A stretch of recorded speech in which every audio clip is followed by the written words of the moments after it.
Kembali kita ada di dalam momen yang berbahagia. Kita akan melaksanakan dan mengikuti bersama salah satu sakramen di dalam gereja, yakni sakramen pemberkatan nikah. Dan kalau berbicara mengenai pernikahan, perlu kita tahu bersama bahwa pernikahan adalah sebuah momen yang indah, momen yang tidak dapat tergantikan, dan momen yang begitu penting bagi kita orang percaya. Mengapa, Bapak Ibu umat Tuhan? Karena melalui momen pernikahan ada keterlibatan Tuhan, ada kehadiran Tuhan. Itulah indahnya dan sucinya pernikahan dalam sudut pandang iman percaya. Yang suci itu bukan dua orang yang akan diberkati, bukan juga gembala yang akan memberkati, bukan juga sekalian kita yang hadir dalam momen pernikahan hari ini, tetapi karena ada keterlibatan Tuhan, karena Tuhan hadir pada saat ini, karena Tuhanlah yang merancangkan dan kekudusannya dinyatakan hari ini. Itulah sebabnya sebuah pernikahan itu disebut sakral atau suci. Nah, Bapak Ibu umat Tuhan yang saya kasihi, sekali lagi, kalau kita berbicara mengenai pernikahan,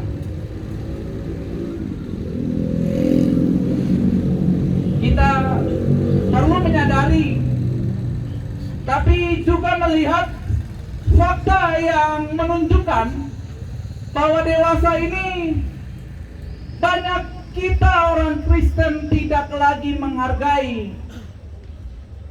yang namanya momen pernikahan. Mengapa saya katakan demikian? Karena fakta juga menunjukkan bahwa ada banyak rumah tangga Kristen yang hidup bersama tanpa ada status pemberkatan. Ada banyak rumah tangga Kristen yang hidup dalam kekerasan.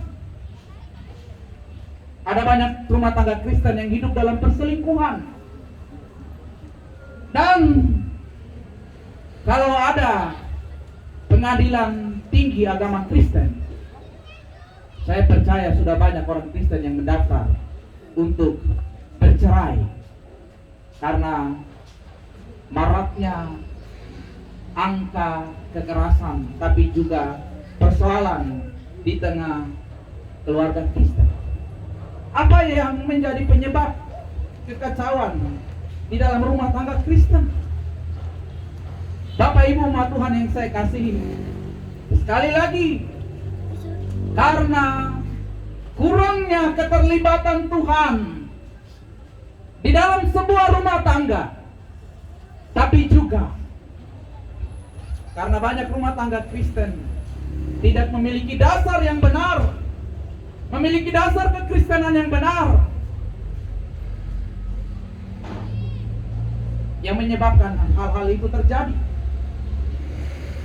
Tapi juga Bapak Ibu umat Tuhan, akibat dari dosa manusia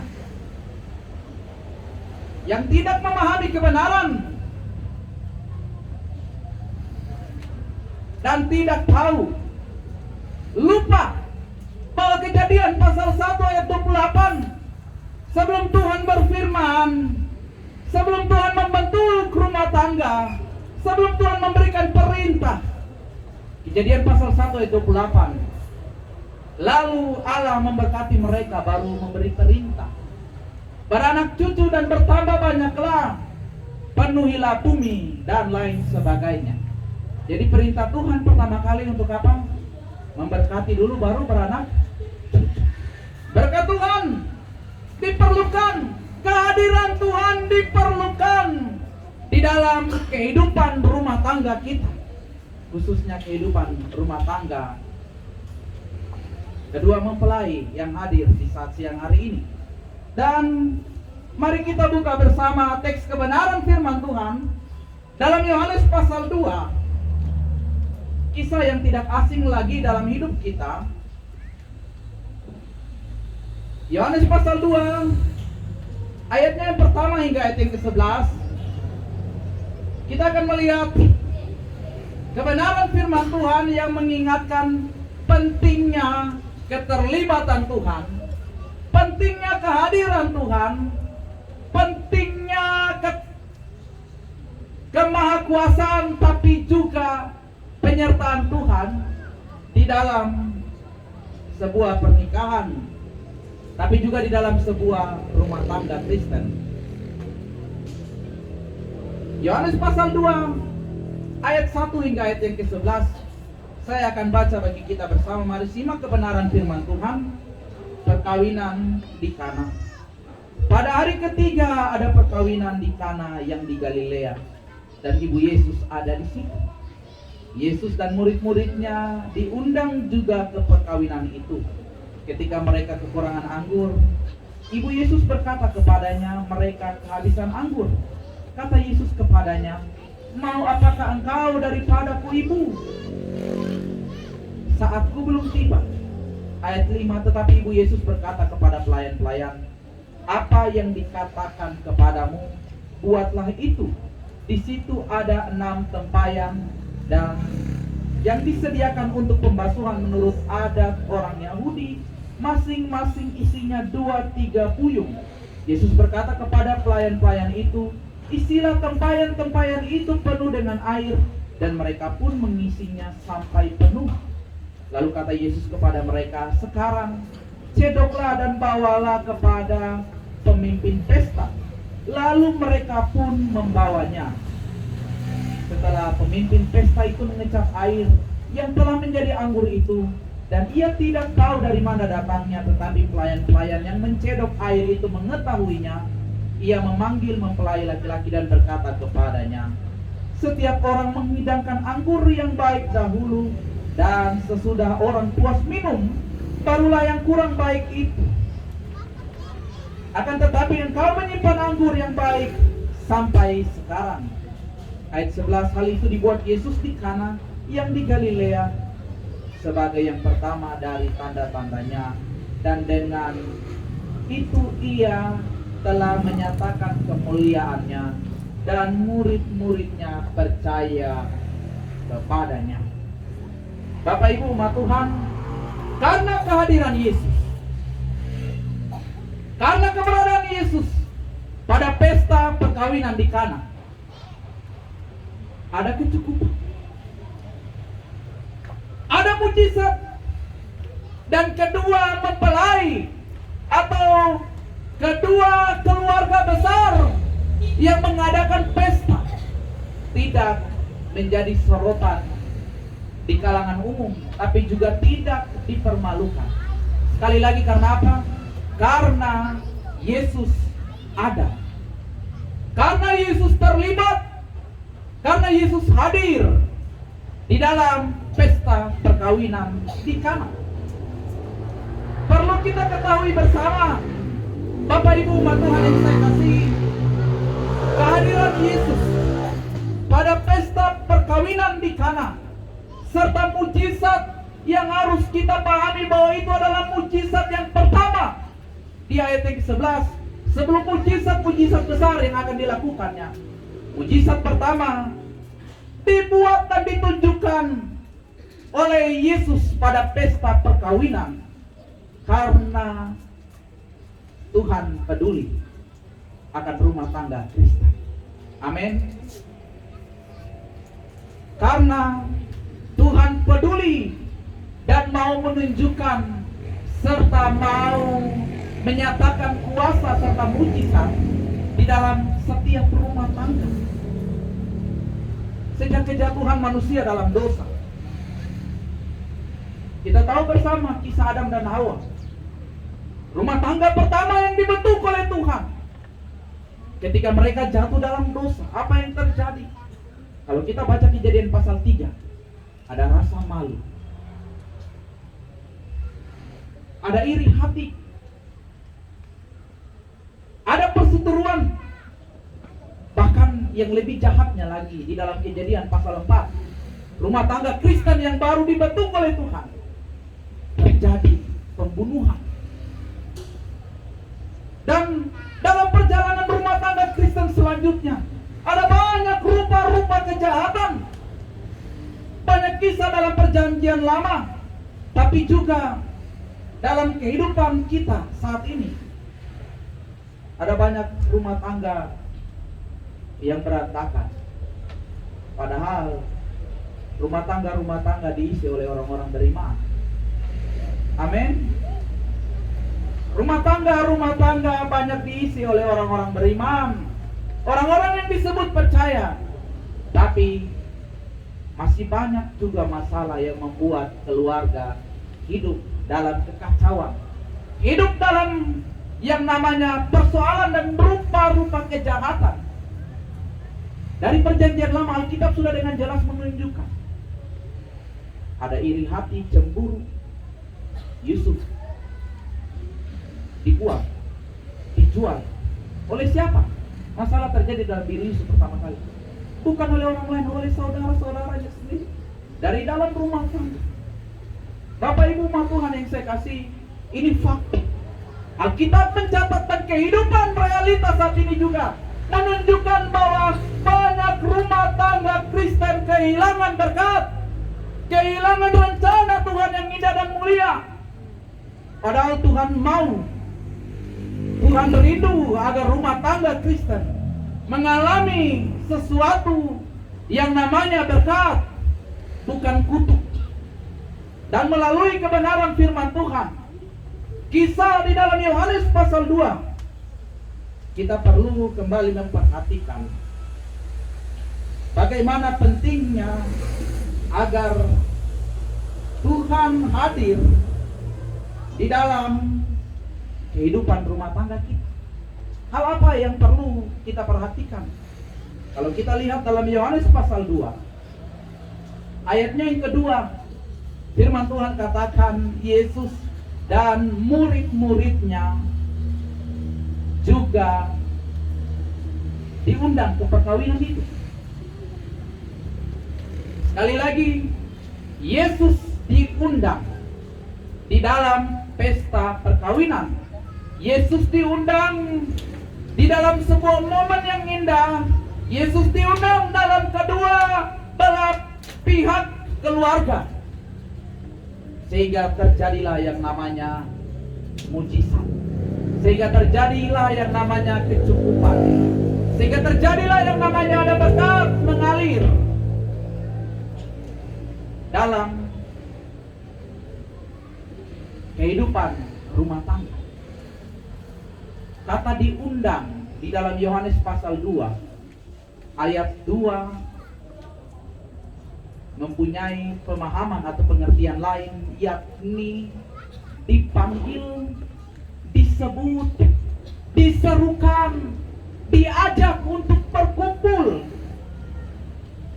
Ini berarti kehadiran Yesus pada waktu itu, pada pesta perkawinan di Kana, bukan karena Yesus yang mau, bukan karena Yesus yang sengaja hadir, bukan karena Yesus kebetulan lewat di Galilea, di Kana, sehingga ia hadir dalam pesta perkawinan itu. Tidak, Bapak Ibu Tuhan. Karena Yesus diundang, karena Yesus dipanggil, karena Yesus disebutkan dan mau diajak untuk berkumpul. Ada kesengajaan, atau dengan kata lain, ada sebuah tindakan dari pihak keluarga yang menyebabkan Yesus hadir. Sehingga ada pertolongan, ada kecukupan, ada berkat mengalir, ada derajat keluarga yang diangkat dengan persoalan yang terjadi. Bapak Ibu Tuhan yang saya kasihi, undang Yesus dalam kehidupan, undang Yesus dalam keluargamu, undang Yesus yang engkau percaya serukan namanya, sebut dia dalam doa, satukan hati di dalam keluargamu untuk mengundang hadirat. Mazmur 133 ayat 3. Ayat 1 dikatakan, oh betapa indahnya dan eloknya bila saudara hidup diam bersama dengan rukun. Ayat 3 firman Tuhan katakan, kesanalah apa? Tuhan yang merintahkan berkat. Bukan kita cari berkat lagi, bukan kita berharap-harap, bukan kita yang namanya sampai bersusah payah atau sampai kehabisan akal. Kita lihat kedua pengantin di dalam pesta perjamuan nikah, mereka tenang-tenang, tapi karena Yesus sudah diundang, berkat itu mengalir. Amin. Mau berkat mengalir dalam hidupmu? Mau mujizat terjadi? Mau kecukupan terjadi dalam rumah tanggamu? Undang Yesus. Yang kedua, kalau kita lihat teks kebenaran firman Tuhan di dalam Yohanes pasal 2,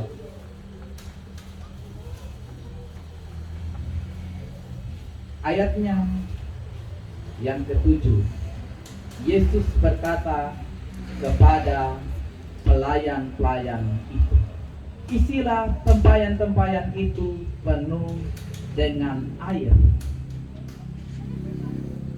Dan mereka pun mengisinya sampai penuh.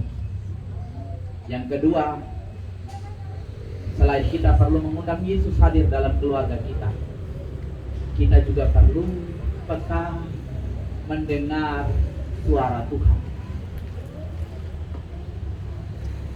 Ketika Yesus berkata kepada para pelayan-pelayan di pesta itu, ayat 7, tidak ada teks yang mencatat bahwa pelayan-pelayan itu malah tahu. Pelayan-pelayan itu pura-pura tidak dengar. Pelayan-pelayan itu perhatiannya teralihkan. Tapi di ayat 7 dikatakan, dan mereka pun mengisinya sampai penuh, sesuai dengan apa yang dikatakan oleh Yesus. Mereka peka mendengarkan suara Tuhan, sehingga mujizat, kecukupan, berkat itu bisa mengalir. Dikatakan oleh Yesus, apa yang dikatakan ini juga berarti apa yang dibicarakan, apa yang disampaikan, apa yang diserukan, apa yang dimintai oleh Yesus itu dilakukan. Ini kunci kedua, kehadiran dan berkat Tuhan mengalir dalam kehidupan rumah tangga. Karena apa? Karena ada kepekaan terhadap suara Tuhan. Yang terakhir, yang ketiga, masih di ayat yang ke-7. Kalau kita pahami bersama dan lihat apa yang dikatakan Yesus, yakni isilah tempayan-tempayan itu penuh dengan air. Selanjutnya dikatakan, dan mereka pun mengisinya sampai penuh. Yesus bilang isi sampai penuh, mereka isi sampai penuh. Bukan Yesus katakan isi sampai penuh, dong isi setengah. Dong protes, Tuhan, Yesus ini tempayan bukan tempat anggur, ini bejana pembasuhan. Konteksnya tempatnya itu berbeda. Tapi kenapa kau bilang harus isi sampai penuh? Tidak masuk di akal. Tapi mereka mau hidup di dalam ketaatan terhadap apa yang diserukan, apa yang diperintahkan. Mereka tidak neko-neko, tidak nego, ya. Tidak apa, hitung-hitungan dulu, tidak lagi menggunakan logika mereka. Padahal sebenarnya kalau menggunakan logika, buat apa ya? Ini tempayan ini untuk isi air. Di kebenaran firman Tuhan katakan bahwa itu disediakan untuk pembasuhan menurut adat istiadat orang Yahudi, bukan untuk tempat dicedok ambil air untuk dibawa kepada pemimpin pesta. Tapi para pelayan keluarga tidak neko-neko, tidak apa yang namanya hitung-hitungan, atau tidak banyak protes, tidak banyak bertanya. Tapi kebenaran firman Tuhan katakan mereka pun mengisinya sesuai, bukan setengah, bukan sedikit. Padahal nanti yang disuruh ambil itu apa? Berapa sendok saja, tapi diisi sampai penuh. Sesuai, dan mereka dengar apa yang Yesus sampaikan dengan jelas. Apa yang dikatakan itu yang dilakukan. Bukan ada lagu dulu ya, lain di bibir, lain di hati, lain di mulut, lain di hati. Kadang kita orang Kristen juga begitu. Di hadapan Tuhan ya, di hadapan Tuhan menyanyi, aku berserah, aku berserah. Pulang di rumah tidak lagi berserah. Pulang di rumah, keluar dari pintu gereja, kehidupan sudah lain. Tidak lagi ada kepasrahan kepada apa yang Tuhan inginkan. Bapak Ibu umat Tuhan yang saya kasih, mau pertolongan Tuhan nyata dalam hidup, mau berkat Tuhan mengalir, mau melihat mujizat Tuhan dalam kehidupan rumah tanggamu, belajar dari pesta perkawinan di Kana. Hadirkan Yesus, undang dia, serukan namanya. Walau saat ini engkau tidak dapat melihat secara kasat mata, tapi secara roh dia ada. Rohnya yang kudus ada dan siap untuk menyatakan pertolongan. Mujizatnya dari dahulu, sekarang sampai selama-lamanya tidak pernah berubah. Ibrani pasal 13 ayat 8, Yesus Kristus tetap sama, baik kemarin, hari ini, sampai selama-lamanya. Ingat, peka juga terhadap apa yang menjadi suara Tuhan, apa yang diperintahkan, apa yang diinginkan terjadi dalam hidupmu, dalam rumah tanggamu. Cepat lakukan, cepat responi, dan harus sesuai dengan apa yang diperintahkan. Taat, sehingga mujizat itu terjadi dalam hidup. Mari saya undang sekalian kita, keluarga-keluarga yang hadir juga saat siang hari ini, koreksi diri, koreksi keluarga kita. Apakah ada tanda-tanda Yesus hadir dalam keluarga kita?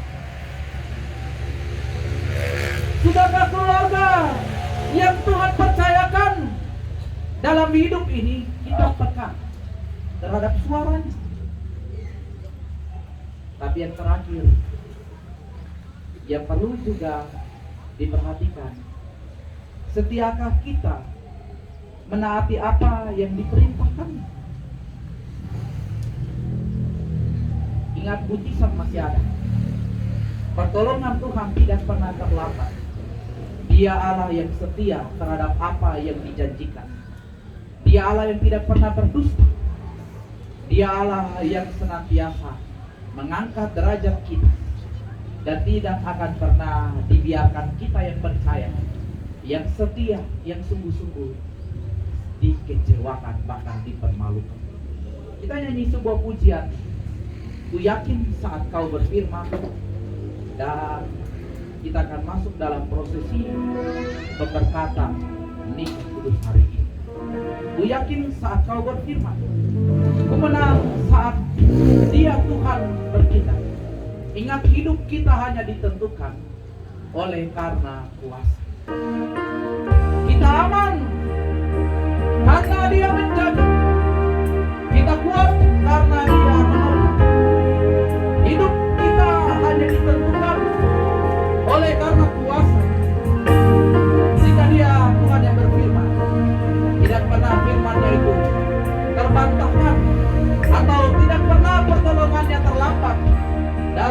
hidup kita. Ku yakin saat kau berfirman,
Kami percaya kuasa masih disediakan. Kami yakin pertolongan masih tetap menyatu. Tuhan, lihat hidup kami. Tuhan, lihat keluarga-keluarga kami. Ampuni kami ya Tuhan, jikalau selama ini kami lupa menghadirkan Engkau ada dalam keluarga. Jikalau selama ini kami lupa menyerukan, kami lupa memanggil Engkau hadir. Ampuni kami jikalau selama ini kami kurang peka terhadap apa yang menjadi seruan. Ampuni kami jikalau selama ini kami tidak mentaati apa yang menjadi perintah. Tuhan, ini kami, ini kehidupan kami.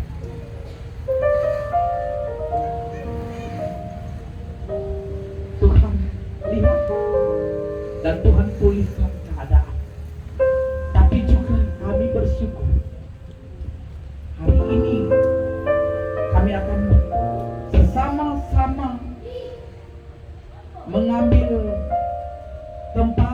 menjadi saksi hidup atas keberadaan kedua hamba-Mu, Dioscoro Rumbino dan Niken Maria Sari dalam pemberkatan nikah hari ini.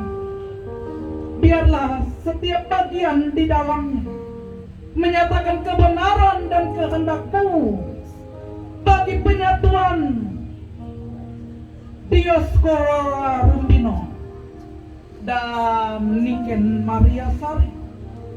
Kiranya setiap kata dan janji yang akan diucapkan menjadi bermakna dan berkat-Mu dinyatakan di tengah-tengah kami semua, baik bagi pasangan yang akan dipersatukan dalam pernikahan yang kudus ini, maupun bagi setiap pribadi, setiap pasangan yang hadir siang hari. Dalam nama Allah Bapa, di dalam nama Yesus Kristus, dan di dalam pimpinan kuasa Roh Kudus, hamba serahkan jalannya sakramen pemberkatan nikah hari ini dalam tangan pengasihan.